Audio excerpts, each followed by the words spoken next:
if it's paired with some sort of nostalgia, whether it be Pokemon IP or athletes, and then then there's a narrative to extend it ad infinitum.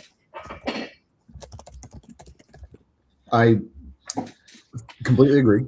I think also because there's existential crisis around the future of labor and what people are going to do, and so all of these feelings lead people to generally like vice. I also think that there's an element of like, I don't know, disbelief, but like as a sport, right? Like I think that something about like Pump.Fun era was like, okay, so you would take you would, for me, right? I would take like Solana, and I would throw some of it at this crazy meme coin, and then hope that it like 3x, and I would take that money out and I would put it back in Solana, and it's like, great, I won.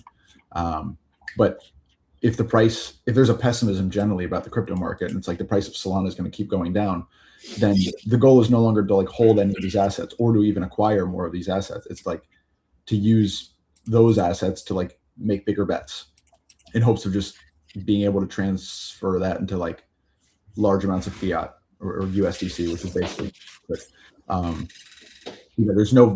you don't get anything, right? If Solana's like $65, right? Like if I 4x an investment of like 3 Solana, right? I've made $300, like awesome.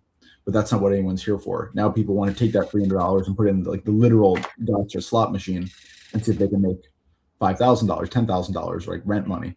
And I think now the problem is that it's never enough. It goes back to Wall Street bets. It goes back to people just be encouraged to bet more and more and more and more and more until they've inevitably lost everything, and the money has just siphoned right back up to the top. I mean, that's like, I'm not immune to this. I've been playing with like the gotcha machines. Like I was like opening Pokemon cards for like $50 a pop, and like I see what happens. Like I start out with, I'm like, okay, I'll throw like $100 of Solana into this, and then I'm down $100, right? Like I just keep betting and betting and betting, and oh, this one's pretty good. That allows me to bet, waiting for like the jackpot, which never comes.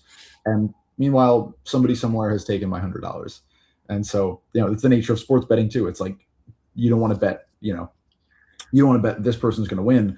Bet $50 so you can get a $50 payout. You want to put $50 on this parlay with 6 different things, because if that happens, then you could make real money. Meanwhile, that never happens, and the house always wins. But and when it does happen, you see it on social media. Yeah, I mean, but this is maybe where you're leading us. But when you see it on social media, it might be manufactured, as per last week's kind of admission that like Polymarket was, I don't remember where this was reported, but I think it was reported pretty widely, that Polymarket was basically creating fake instances of their site and having influencers, like paying influencers to use these fake instances of their site, get paid, win huge payouts on their site, which were fake to begin with, and then post about it as if it was real, which seems to me to be fraud.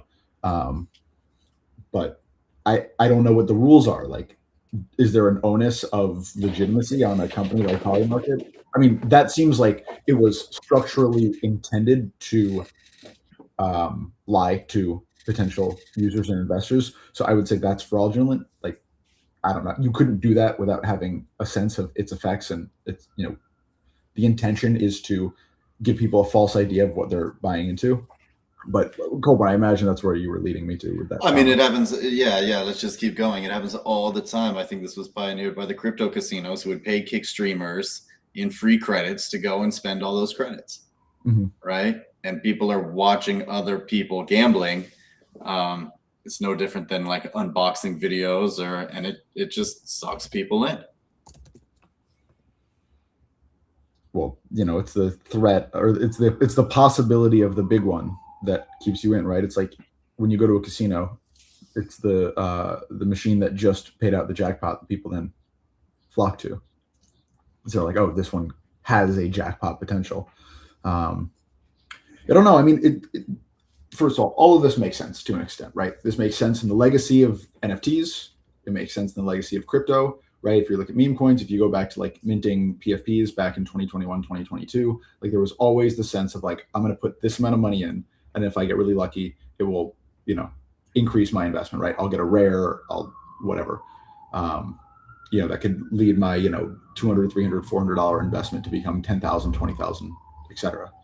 I guess interesting to me when it comes to art, because if you are doing gotcha machines with art, it inherently implies a hierarchy to the art you're making based on the scarcity of the asset, which seems anathema to like the open edition era that we had in, what was that, 23, when the goal was kind of ubiquity. How many people can get their hands on this? We want to get as many people with their hands on it. And now it is like, I don't know, it's just a new economic paradigm.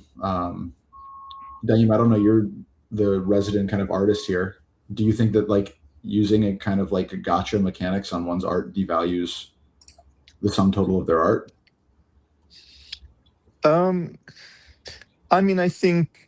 I think engaging in any sort of gimmick where the art is sort of de-emphasized or downright beside the point, to an extent, probably devalues. I don't know if it necessarily devalues your other art, but it probably devalues you a little bit as an artist. And like, of course, on the flip side, everyone's got to eat, and if the art is not making money, then something else has to.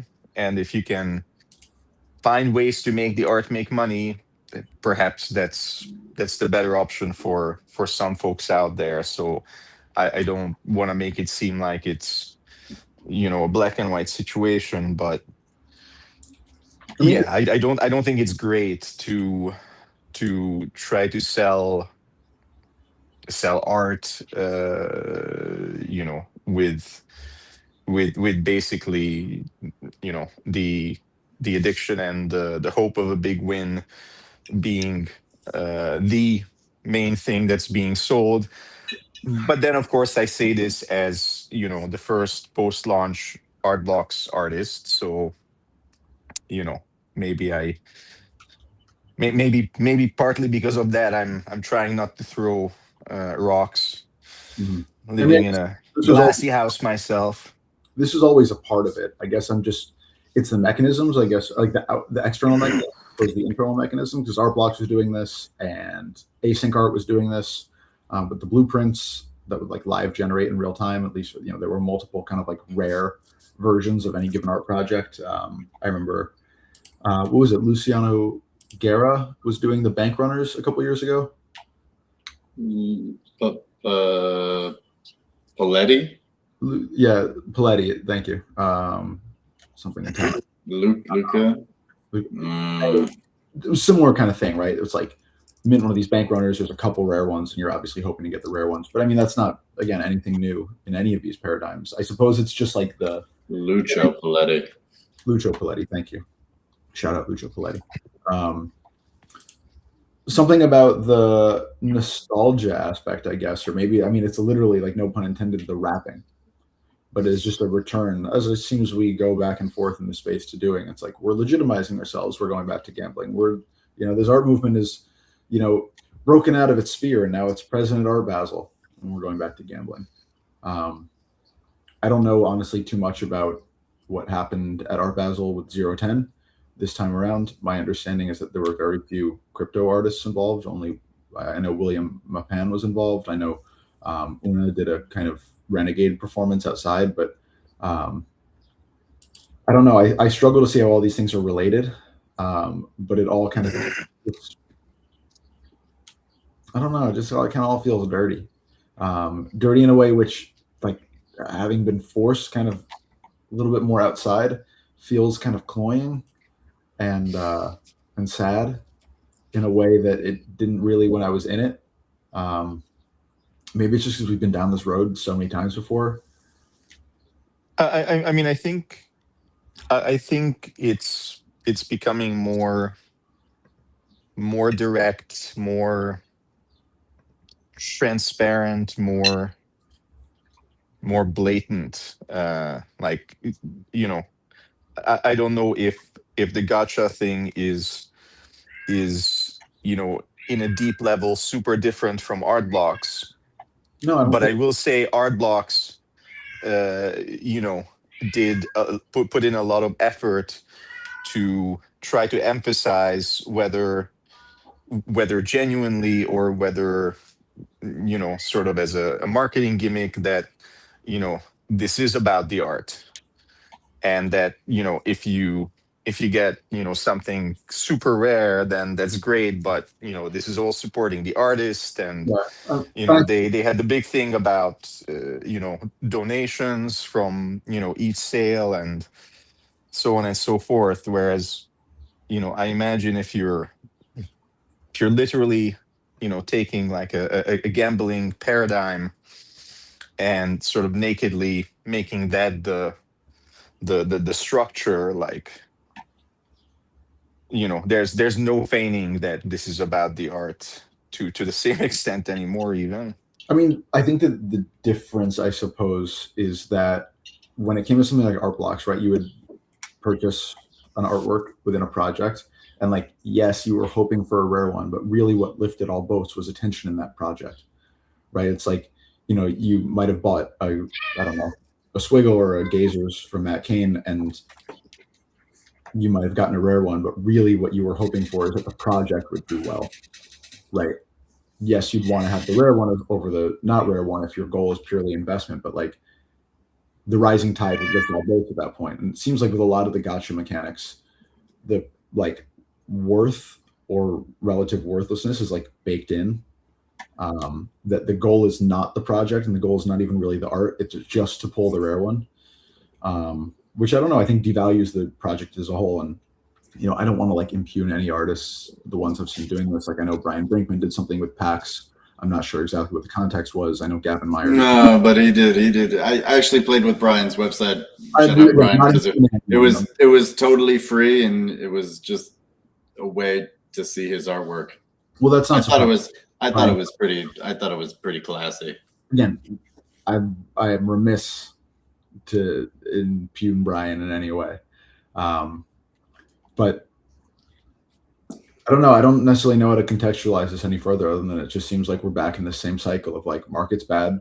Here's a way to like get some funds, maybe coming in, get some attention with gambling mechanics. And maybe I'm being too harsh because again, we've been down this road so many times. But I guess the question is just like, when are we going to not be down this road? Or is there an escape from it? I don't think you're being too harsh. I mean, I think this is the sort of ever-present plague on crypto that it eventually needs to escape if it's gonna be something more than it currently is. The fact that everything is fundamentally about chasing that statistically unlikely big win and gain, and like the whole thing is just a casino, and everything is a meme coin. And in that environment you can literally have something that's worthwhile and meaningful, something that has strong fundamentals, something that is guaranteed to as much as anything can be guaranteed in this world to keep going up and gaining in value. And that's literally not gonna be good enough. That's still gonna get called a slow rug, because anything less than 10 times or 100 times is just a waste of people's time as far as they're concerned. Totally. And if we can get to a point where fundamentals and like the stuff that's supposed to mean something actually starts to mean something, then this space, other than whatever institutional use is eventually sort of made of it, then this space is going to continue to be this casino of perpetual children. Mm. and you won't be able to do grown-up stuff in it because the grown-ups will never come to be in charge. Well, let's talk about a place where the grown-ups are definitely in charge. It is not just an endless casino, and that is SpaceX. Because I think that a lot of what we're talking about has been, at least it's the first time I've seen it, really kind of like grand scale, mass produced at like the level of like massive tech company, right? The casinofication, the kind of degradation of fundamentals, the sense that like, the kids are in charge, not the adults. And I don't know. I'm very, very, very anti SpaceX and anti the IPO, anti the initial $1.75 trillion valuation, despite them not doing 100th of that in revenue. Before you go into that, can I just counter it with something I was thinking about was that there is a or I think how to put this, across the board in technology, I've never seen morale so low.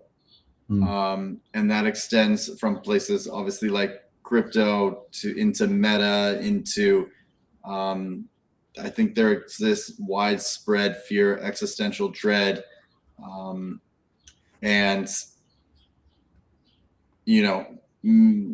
and I think with that there's a lack of leadership and anybody putting forth any sort of qualified roadmap towards a society in which there is perhaps like abundance and people's concerns are could be met. And I think, to his credit, just as a counterpoint, Elon and SpaceX are pushing that narrative forward. Fair enough. And I will certainly give credit for that. I mean, there's a lot to dig into there, right? Like on some level, like, yes, that narrative is being pushed forth.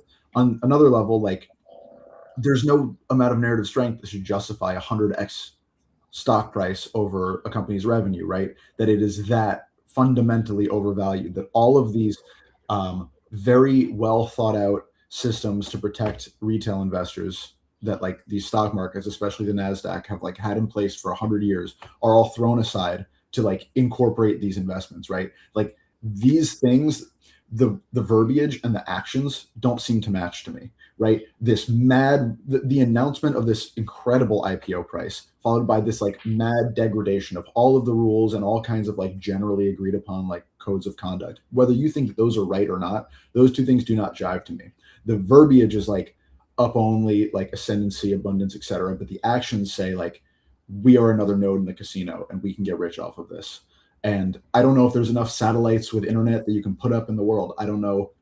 My sense from using Grok and seeing XAI's products are that they are not the leaders in the clubhouse in this AI race. And maybe there are multiple, factions that are going to end up eclipsing legitimately $2 trillion in revenue, but that seems very unlikely to me that XAI would leapfrog Gemini and Anthropic and OpenAI, especially given I think that somehow they are lowest on the totem pole of public acceptance and public taste. People fucking hate Grok for really well worn out reasons that everyone knows about, like the deep fake creation that was possible on Twitter, the sexualization of like children's images. Like it's really, really hard, deservedly, to get rid of that stigma. And so I hear what you're saying about the narrative and I agree with you, but it just stinks of fundamental bullshit to me. And that's fine. That's what CEOs and big companies do. But I think part of the existential morass that we're in comes from the fact that like actually nobody, Sam Altman, Dario, Elon, they don't actually know what the outcome of this technology is, right? And that's never happened before. We had a pretty good sense. I mean, you go back to like the other bubbles, at least in the US, right? The other like great speculative bubbles, like the railroad. A pretty good idea of what the railroad was going to do. We were going to put trains on them. They were going to take things from point A to point B. Even like the internet, right? We had a pretty solid idea after a couple of years of what the point of this technology was, like information transfer, instantaneously, spread that out. We really don't know what the point of AI is, right? We don't know where it's going. We don't really know what it's going to be used for, where it can be used for. Is it going to be used everywhere? Is it going to be used in nothing? Is it going to be, amongst the range of possibilities is all powerful God. Also amongst the range of possibilities is that we've, created this exponential loop of capability that is going to flatline, right? Because there's just at a certain point no amount of data centers in the world that can provide the compute that's necessary for these competing companies. So we don't actually, nobody knows, right? It's all guesses, it's all predictions, and that's perfectly fine, except when the entire world economy is hinged upon whatever these things become. We're literally all in this holding period of like, well, what does the new world order look like? We can't know until the product is there, right? But the product isn't there. And so no wonder tech and everything downstream of it, global economics, are in this kind of like frozen state. We're all waiting for some other shoe to drop, and nobody quite knows what that shoe is going to be. It's still too far up for us to even make out its shape. So we can just do these best guesses. And like, yeah, abundance is a part of it, but it seems to me like the actions being taken, at least by SpaceX, are more about like it's same crypto bullshit, right? Let's get rich today because we don't know what's going to happen tomorrow. Let's get a bunch of Bitcoin today and sell it because we don't know if it's going to drop 50% tomorrow. And that ideology infecting the greater markets. Now that we are not building things, we are building possibilities. Do you want to argue that that's good? You want to argue that it's bad? That's fine. But it's obviously very frightening. Yeah, to that, right? The reason they have to plunder the coffers of American retirement funds and, 401ks is because the idea of index investing has grown so stale and the company's so safe that there is literally zero room for innovation, yet they are absorbing and killing every innovation that might have organic roots, like just for example, what Nike did to Artifact, right? Mm-hmm. Bought Artifact for $1 billion, sequestered them, and like 3, 4, 5 years later, just killed them off. Yeah. Right. It was always about that. But that's where the incentive is, right? The incentive is like take out threats. It's like individual preservation at the cost of like collective preservation. It's like that research paper from I think a month and a half ago, the one that the BU researcher and maybe it was a Columbia researcher or Johns Hopkins, I don't remember exactly who, but talking about the like AI labor feedback loop of like every CEO knows that if they replace their workforce with AI, they are going to kill their consumer base. That is a clear one-to-one. Here's the input, here's the output. And yet, because all these CEOs, all the other CEOs are doing this and are going to have short-term productivity gains, the original CEO has no choice but to play the game and cut their workforce and replace it with AI. And so it's like this prisoner's dilemma that everybody game theory, that because of this idea of like we have to return shareholder value, that has just infected all layers of public investment, at least in the US. But I don't know, I can't speak for anywhere else, but probably it's pretty widespread. It's just this endless race to the bottom, even though everyone knows that what's waiting there is just lava. Which further incentivizes bad actors to try and make as much money as possible in as short a time as possible. Totally. Which leads to these malaligned companies that are literally against their consumers. Misaligned incentives. This is why, like I've said for months, and I'm probably wrong about this, but it's not even it's misaligned incentives from an economic standpoint, but also from a moral standpoint, right? I feel like there used to be like, I don't know, this is a weird example, but like moral weight behind like wanting to buy American-made goods, like a Ford car, that was like supporting manufacturing and supporting, and then this idea kind of got chipped away, and then all the manufacturing went abroad, and now it starts. I don't know. I've said. I mean, weirdly, I feel like there still seems to be some of that. Like, I feel like the Canadian government still intermittently does shit to sort of make themselves appear better to their constituents on the basis of supposedly supporting in Canada manufacturing of like cars, whether that's, I think there's some Ford plants not too far from me actually, or even now like some of the Chinese electric car stuff is trying to be massaged into a shape that makes it seem like it's going to lead to some meaningful manufacturing work being car producing manufacturing work being created within Canadian borders by it. Yeah, just thought I'd add that.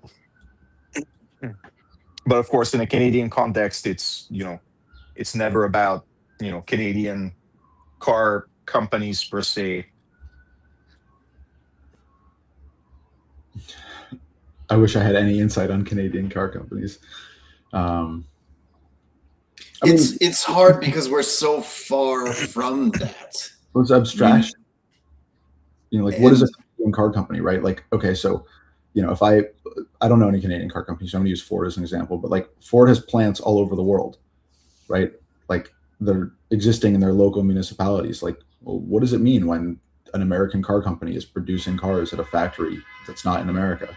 But just replace it now with like Anthropic as Ford, and OpenAI as GM, right? We have closed American AI companies, and then we have kind of open source Chinese companies.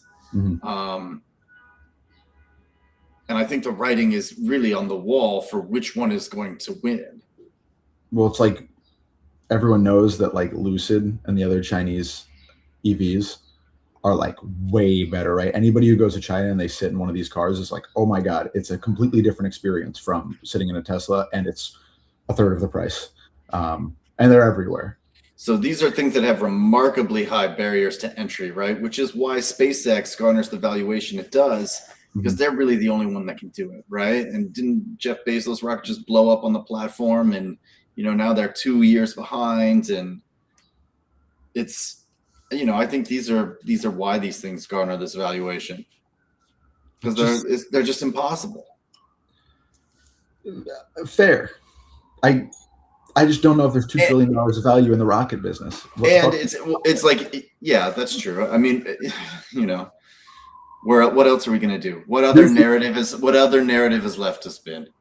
Like, listen, you want to tell me that like this is a bet 15 years from now that SpaceX rockets are going back and forth to Mars on supply runs to like bring back and forth resources? Fine, but nobody's fucking made that case to me. Yeah, and right. I mean, what is a dollar? Even like the value of a dollar has been so abstracted. 1 trillion, 2 trillion. A billion is the new million. There's $1 right there. That'll be, as in 10 years, I'm sure that'll just be as obsolete as the penny. Yeah, I mean, it just actually, you guys weirdly have this habit of, from what I understand, not recalling your bills. I think in most other countries, sure. paper money has, generally speaking, like a relatively well-defined, I don't know, lifespan.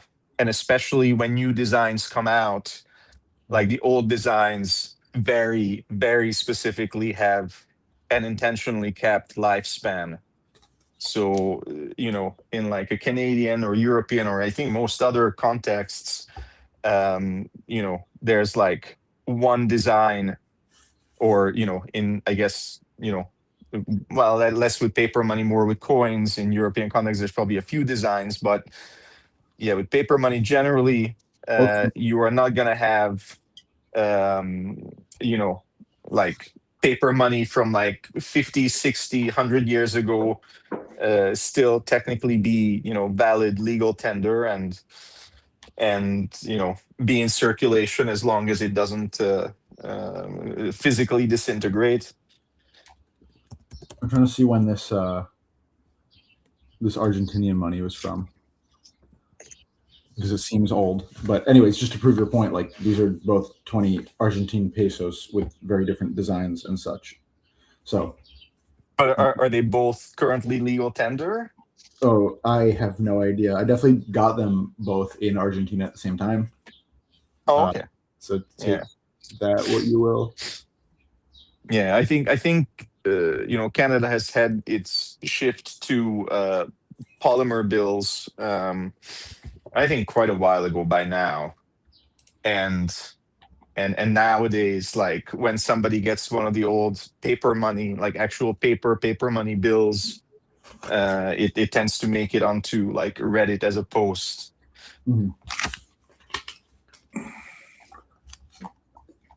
Abstraction is really what I think underlying the underlying experience of all of this is. Value, quality of art, it's all abstracted away, right? And with art, I think that began in the 70s with like the rise of like contemporary art. I fucking hate Jasper Johns. I hate Jasper Johns' artwork. I hate the fucking flags that go for $110 million, because to me it is the perfect index of like, what is the point of this? And I'm sure that there are hundreds of really well thought out, really well reasoned responses for why Jasper Johns' like American flag wooden canvases are worth inordinately millions amount of dollars.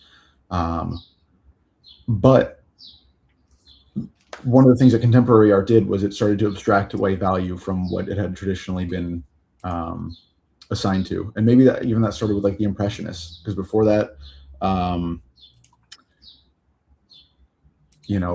value was assigned in terms of like how closely you could mirror like classical forms, right? The Salon in Paris, when it was dictating what good art was like really looking for like realist artistic talent. And then the Impressionists started to abstract that away, and then it just became abstracted away further in the 1900s with Expressionism, or abstract Expressionism, and further abstracted away in the late 20th century with contemporary art, and then further abstracted away with like digital art, where you can't even really understand oftentimes like how this thing was made, or how these things were made, because the processes aren't like very obvious. And now we're in this AI age or this AI age where just like everything is abstracted. Inference is abstracted. Knowledge is abstracted. Creativity is abstracted.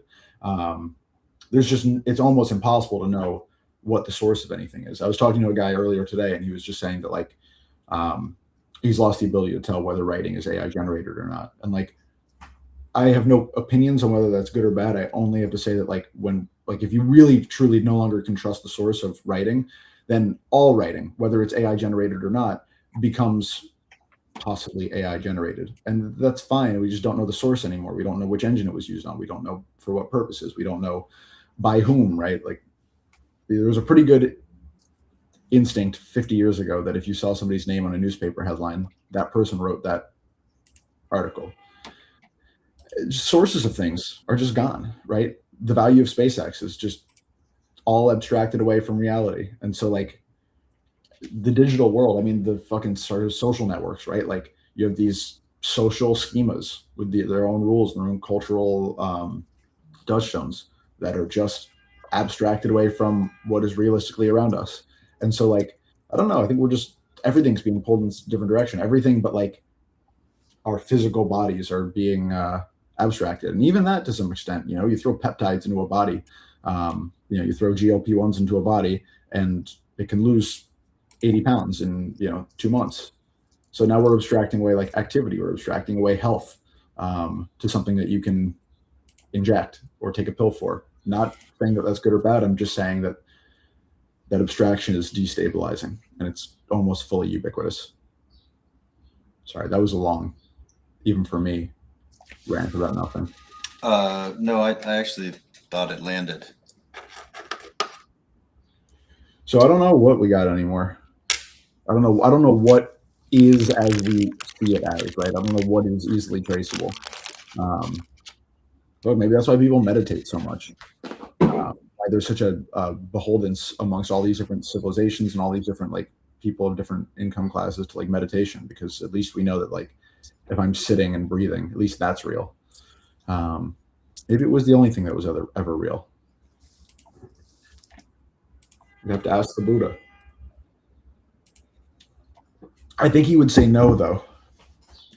I think he would say none of it was real. But now we're going in a place that I probably will not speak so eloquently about. I mean, I think we're in this big shift. I don't even know if middle of even makes sense because we probably still are so early, but clearly, like, the AI revolution has already changed so much, and I think being so early that we can't even see where it's going to land us is just creating insane amount of uncertainty. Well, let's and yeah. and instead of being, sort of managed by the powers that be, it just seems to largely be sort of taken advantage of to, cause the maximum amount of damage and like restructuring for their own gain, while we're, somewhat distracted and mad at AI and, open AI and Grok and whatever, and that's where our rage is being vented towards. Let's vent our rage towards Fable in the little time that we have left, because that's something I want to talk about. We haven't heard too much from Renee, and I would like to know, maybe we can start with rage. Are we angry that Fable has been taken away from us almost as quickly as it was released to us? I mean, a lot of time has already passed. It's been 2 weeks almost. But I remember fondly how amazing the time was with Fable. The weekend, I mean, it was one night. It was a great night with Fable. So I miss it. I miss it. Rumors say it's coming back soon, but also discussions around it being like constrained or, not the thing that we had 2 weeks ago. Time will tell what is going to happen, but I think the capabilities of the model were, compared to what Opus is giving us as developers, like, insane.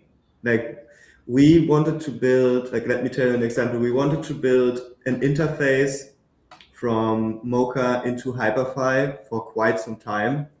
And I talked about it with Ash last summer, and then I think half a year before, like, how this could be done with Hyperfy version 2. And they have this app system where we were thinking, like, okay, like, when we import a room is an exhibition. An exhibition is reflected by a room plus artworks on the wall. Like, how can this be implemented in the app-based system of Hyperfy? And we were like coming to the conclusion that building that out at the current state of their SDKs and the current capabilities would just take too long, because it's too much custom code that would be written, too much complexity, because we would want to have the rooms with all the artwork like as composable files that the users can download and then re-import in any Hyperfly world, so that those files can be taken, and like an art exhibition that somebody curated can be downloaded from one Hyperfly world and uploaded into another one. And that was like the idea that we had, but it was just too complicated. And then within 24 hours, obviously with all the ideas that we already had and all the documentation of our new open source stack and the open source documentation of Hyperfy, we were building this within 24 hours, like a website where you could curate the rooms in the MOCA web app, and then basically hit a button that says port into Hyperfy. And we are talking about multiple rooms, like an entire exhibition space with multiple rooms, each of the rooms having art pieces. And you would press one button, you paste your Hyperfy world URL and your admin key into the pop-up and hit OK. And it basically 2 or 3 shotted it with all the information that we gave it. And the result is already live at museumofcryptoart.com. And then go to MOCA Rooms Exhibition Builder. You can play around with it. We are going to showcase a bit more as we launch Cortex next week, because the virtual curator / guide that runs alongside you through the exhibition inside Hyperfine is able to answer questions about the artworks, runs on the software that we launch next week. So this is going to be a bit more highlighted next week, but you get the idea. Like, it's now possible that very, very complex and abstract tasks can be realized within the fraction of a time. And both of us, like Ash and I, we were like agreeing that Opus wouldn't be capable of doing what Fable was doing there. And it was really mind-blowing the moment when, like, after the second prompt went through, and I was like, one dual monitor setup, and one monitor was like the MOCA app, and the other monitor was the Hyperfile world. And I was there flying with my avatar in an empty Hyperfile world, and I hit the button on the left screen, and on the right screen, like a Hyperfile default avatar called MOCA Exhibition Builder joins the server and places all the different rooms with the art pieces on the wall into the world. And after it is done, it just leaves the server. And I was like, what the fuck just happened? And I asked it, and it was like, yeah, I'm using like a browser pipeline, like I'm spinning up a Hyperfile instance of that server within your browser. There's no communication to another server. It just happens within your Brave browser. And it's like, what the fuck is this? This is genius, like super cool, lean way to solve the problem that we had. And it's pretty cool. We refined it a bit more, like over the couple of days after with Opus, but the heavy lifting was done by Fable and the direction what this could be shaped. So I'd love to get it back, because there's still various things that kind of are too complex, like artwork orientation within the rooms and stuff, automatically positioning of artworks within the rooms that Untitled has designed, where the positioning of the artworks is like flexible. In the early rooms we had it so that the slots are predefined by the architect. But like, I'm pretty sure, like, once we have Fable back, that it takes another day or two that we have like a completely polished version of this, and we can like take this out of beta. But it's really cool. Like, it helped us to build build the final step of our roadmap that we communicated a while ago for MOCA Rooms, which is, the ability to spawn art exhibitions into Hyperfile, and then for other engines, of course, but in this case Hyperfile, with an ease of use that's just out of this world. I mean, we had a version of this live 2 years ago, but this is just different. And then the Art Deco's roadmap, or our AI roadmap, where we connect our own MOCA library and a virtual curator into this thing and have like interactive, unique, guided exhibitions that are working with text to speech. So the guide that works next to you explains the artworks, has context about where the art pieces are hanging. So you can ask, like, what is this artwork right in front of me? And it understands that and tells you about that artwork. And then when you ask, can you tell me more about this artist? The agent talks to our other agent in the backend, which sits in the library and can get all of the museum archived documents and pulls out information about the artist there, gives it to the guide, and the guide with voice tells you the answer to your question and explains more about the artist. And that was like, for me, like the mind-blowing unlock that I was like building during the few hours or the few days that we had Fable. So I'm pretty amazed by it. and would love to have it back to answer your short question in a very long way. Someone had I had seen someone describe Fable as the first time you could just tell a model, make this better, and it would understand how to do so. Which I thought Yeah, like this remarkable. this seems like a sort of the next step forward. Like when originally ChatGPT started to be usable for coding, it was like a, sort of very overly literal and difficult to manage, I don't know, junior computer science student that could build you like a function if you told them exactly how to do it. But the moment you're off by a little bit, like they'll follow your instruction to completely nonsensical endpoints. And then like now we're at a point where for the most part, we have models that basically function as like clever and reasonably capable programmers, but Fable seemed like it could basically figure shit out on its own that other models still would be relying on the human being for. One of the tests I did was I took an incomplete but like fairly full featured and like functional game that I had written in some reasonably popular but somewhat niche game engine called Godot, and